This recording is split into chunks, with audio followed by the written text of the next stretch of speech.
Satan also went from the earth to bondage in the bottomless pit for 1,000 years. Revelation chapter 20 verses 1 through 2. And then I saw an angel descending from heaven, holding the key of the abyss, the bottomless pit, and a great chain was in his hand.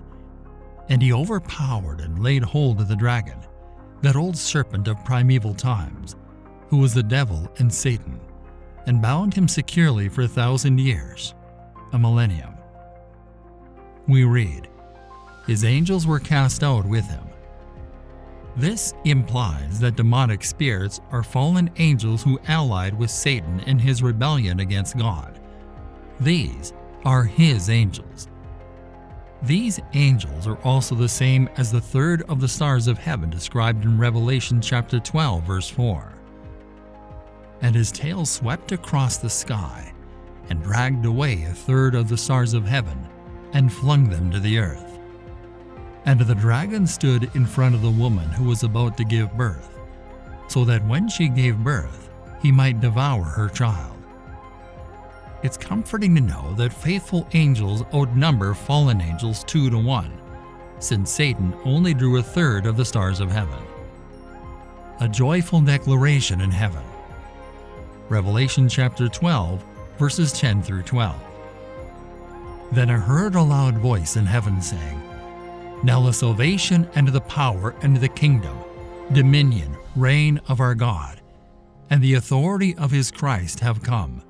For the accuser of our believing brothers and sisters has been thrown down at last. He who accuses them and keeps bringing charges of sinful behavior against them before our God day and night. And they overcame and conquered him, because of the blood of the Lamb, and because of the word of their testimony. For they did not love their life and renounce their faith, even when faced with death. Therefore rejoice, O heavens, and you who dwell in them in the presence of God. Woe to the earth and the sea, because the devil has come down to you in great wrath, knowing that he has only a short time remaining. We read, the accuser of our brethren, who accused them before our God day and night, has been cast down. Satan's accusing work ends here, when he is cast out from his access to heaven. That is why today we need an intercessor and advocate. Hebrews chapter 7 verse 25. Therefore he is able also to save forever, completely, perfectly, for eternity, those who come to God through him, since he always lives to intercede and intervene on their behalf with God. 1 John chapter 2 verse 1. My little children, believers, dear ones, I am writing you these things so that you will not sin and violate God's law. And if anyone sins, we have an advocate who will intercede for us with the Father, Jesus Christ the righteous, the upright, the just one, who conforms to the Father's will in every way, purpose, thought, and action. We read, and they overcame him by the blood of the Lamb, and by the word of their testimony, and they did not love their lives to the death.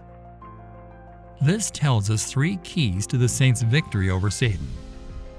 Satan may have deceived even himself into thinking that he has a chance. Our rebellion against God makes even less sense than Satan's rebellion does.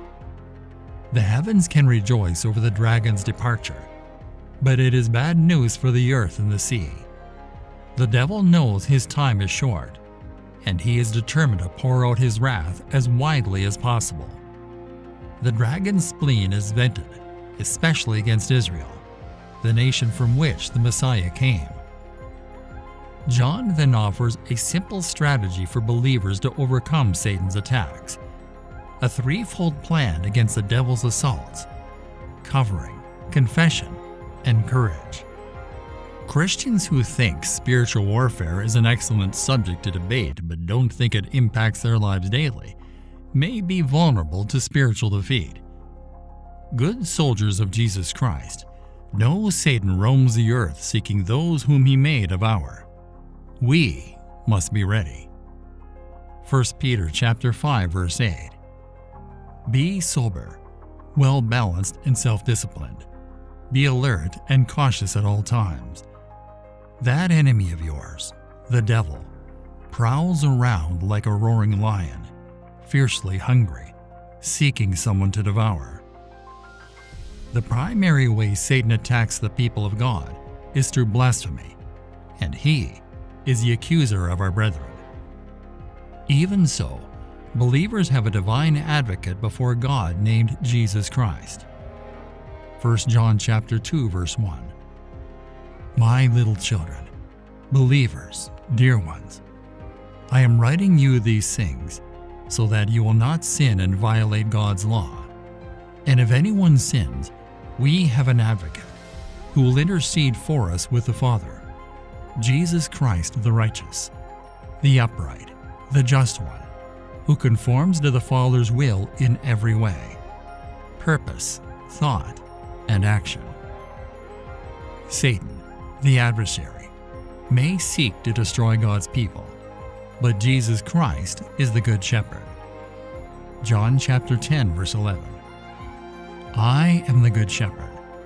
The Good Shepherd lays down his own life for the sheep.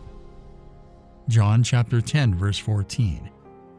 I am the Good Shepherd, and I know without any doubt those who are my own, and my own know me, and have a deep personal relationship with me. There are many lessons here. The truth? First, victory only comes with a fight. Every crown comes at a cost. There's no success without sacrifice. The good news is anything worth achieving is worth the fight. Michael didn't fight alone, and the saints didn't defeat the enemy alone.